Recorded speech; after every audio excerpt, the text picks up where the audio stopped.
Il y a un instant, il faisait jour. Nous entrons maintenant dans l'instant transitoire de la journée.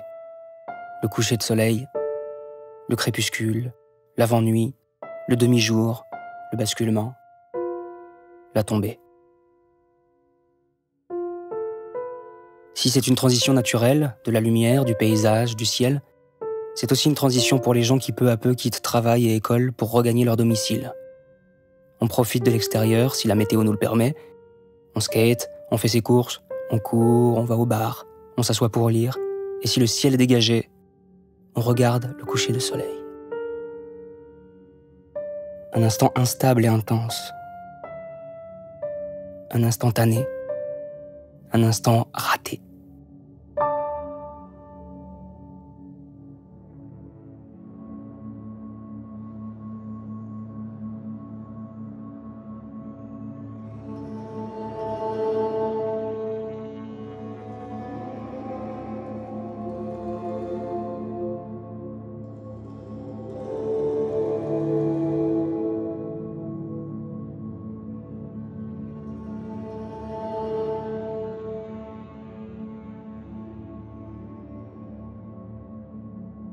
Les nuages cachent le début du coucher de soleil, mais on peut sentir la lumière baisser.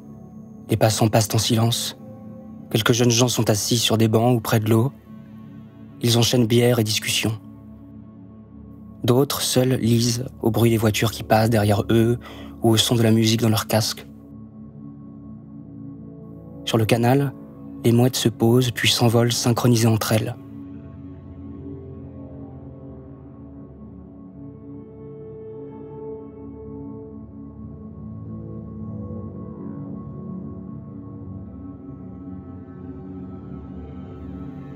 Elle habite juste au-dessus d'un bar-restaurant appelé Chez Prune. Son appartement fait l'angle entre le quai Valmy et la rue Beaurepaire. Elle fait plusieurs allers-retours entre deux pièces, dont l'une semble être le salon, l'autre n'est pas visible. Il y a deux autres personnes qui apparaissent par intermittence dans l'appartement. Je suis positionné sur la passerelle, ce qui me permet d'être surélevé et donc d'être à leur niveau. Je les observe. J'essaie de décrypter ce qu'ils font en espérant capter leur regard. Personne ne me voit. C'est par l'intermédiaire de l'appareil photo que je croise son regard. Alors qu'elle effectue un énième passage d'une pièce à l'autre, elle se retrouve face à moi. Elle sourit. Mais l'instant d'après, elle disparaît derrière un mur. Je retire mon œil de l'œilleton. Personne. J'attends. Personne.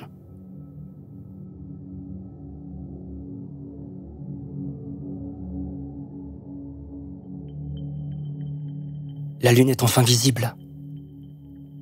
C'est presque une demi-lune. Mais le soleil reste introuvable. Les derniers bateaux-mouches traversent la Seine. Les petites vagues qu'ils provoquent font déborder l'eau sur le quai. Les bouchons se forment sur les ponts. Dans l'université en face, les étudiants finissent leur cours.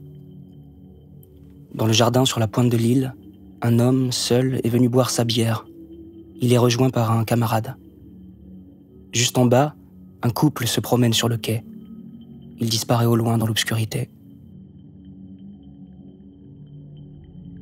Sur le quai, près de l'eau, se trouve une autre personne.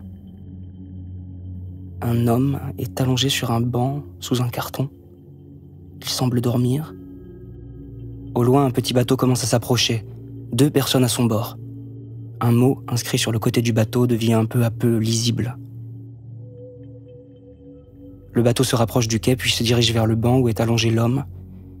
Il n'accoste pas, reste à distance. L'homme se lève et vient face au bateau. Les 2 marins lui crient dessus. L'homme répond en criant. On suppose que ces gens lui demandent de partir, de ne pas rester allongé sur ce banc. Sinon, pourquoi viendrait-il perturber son repos ? Peu à peu, le bateau s'éloigne du quai et reprend sa route sur le fleuve. L'homme regagne son banc comme il était auparavant.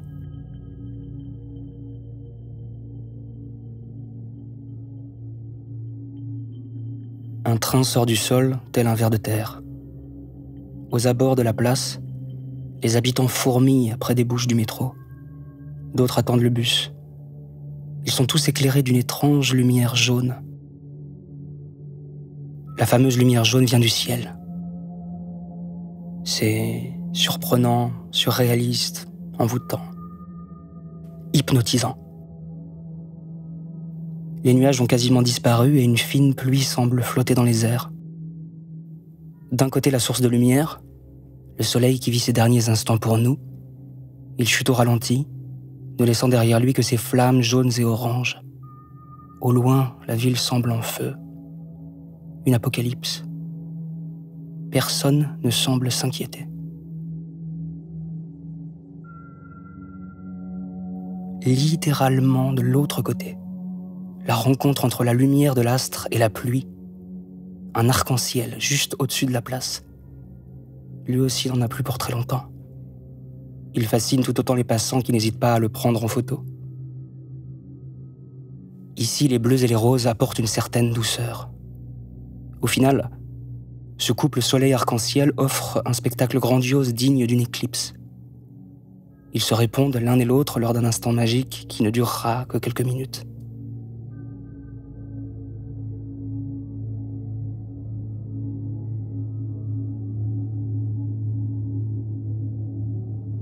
Les gros nuages refont leur apparition, une lumière rose envahit le quartier, le jardin du Luxembourg ferme ses portes. Les derniers visiteurs sortent, le gardien empêche quiconque de rentrer. Derrière les grilles, le calme qui contraste avec la rue. Des gardes, des jardiniers traversent les allées du jardin. De l'autre côté de la rue, sur une terrasse située sur le toit, 4 spectateurs observent le ciel. Celui que depuis la rue, on ne peut pas voir. Au passage, ils prennent quelques photos. En bas, les valises à roulettes résonnent sur les pavés. Juste à côté, un autre parc avec devant 4 poneys attachés à un grillage. Ils ont l'air bien seuls. Ils en profitent pour uriner sur le trottoir. 2 jeunes filles les aperçoivent et décident de s'approcher d'eux. Elles remarquent l'urine au sol mais l'ignorent, l'évitent. Elles aussi veulent enregistrer cet instant, cette rencontre. Elles essaient de se prendre en photo, de faire un selfie avec ces animaux. Mais elles échouent plusieurs fois car cela leur tourne le dos. En forçant, elles réussissent tout de même à faire se tourner un des poneys. L'une d'elles tend son bras au bout duquel elle tient son téléphone. Elle attrape la tête du poney par le bas. L'autre fille se penche par-dessus le poney d'à côté pour atteindre le cadre. La mise en scène est prête. La photo est prise.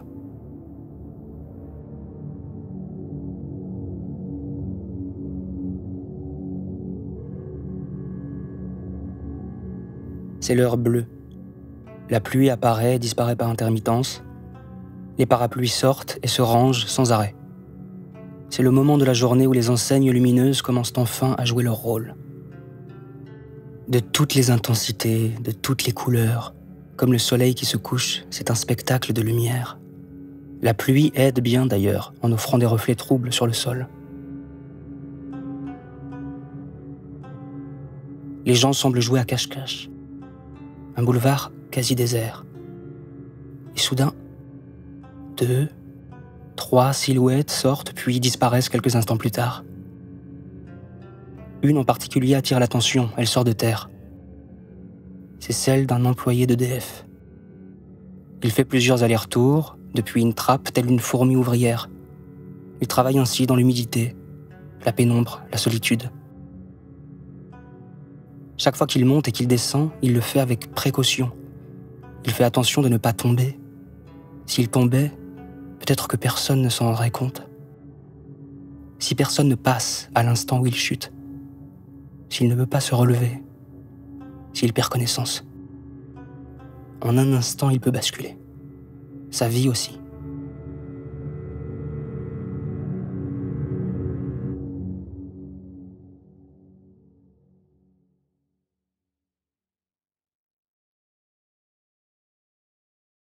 Derrière les nuages, le soleil finit de se coucher, la ville s'assombrit, le ciel gris laisse s'échapper quelques gouttes d'eau. À l'horizon, les lumières s'allument dans les appartements. Les coureurs finissent leur dernier tour, les promeneurs partent se mettre à l'abri. Peu à peu, la nature regagne sa solitude. Seul le vent et ce qu'il fait bouger résonnent. Soudain, une femme apparaît, sortie de nulle part. Survêtement bleu en bas, rouge en haut, une capuche jaune fluo ressort de sa nuque. Des couleurs à vous arracher la rétine. Impossible de ne pas la remarquer dans ces étendues de verdure. Elle regarde au loin, puis elle se met à bouger. Des gestes tantôt rapides, tantôt lents, effectués avec plus ou moins de précision. Un bras part dans un sens, puis une jambe dans l'autre. Elle tourne sur elle-même. Décrit ainsi, ses gestes semblent calculés, cependant, elle n'a pas l'air de savoir ce qu'elle fait. Sa performance se situe entre le tai chi, la danse et les étirements. Elle fixe de nouveau l'horizon, l'air perdu. Elle quitte ensuite le parc en marchant tranquillement. Parfois, elle esquisse un de ces gestes qu'elle faisait auparavant. Elle disparaît dans la ville. Le petit square où je me trouve est de nouveau vide, seul.